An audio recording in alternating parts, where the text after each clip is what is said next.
Hey guys, in this video we will be making an AI that follows the closest player, but make sure to like and subscribe so you never miss out on another video because I upload daily. Start by loading in a NPC.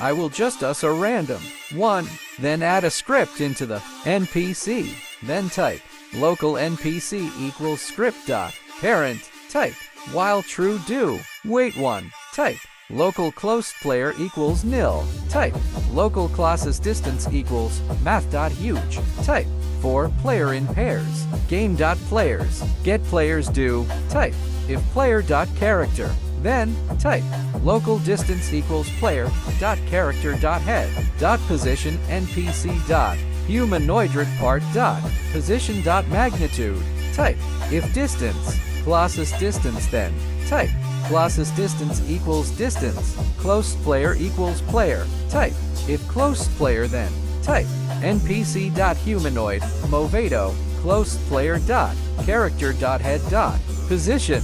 Now click play and let's test it, and the NPC is following you. But that is all for today. Make sure to comment what you guys want to learn next. But till next time, keep on creating. Bye.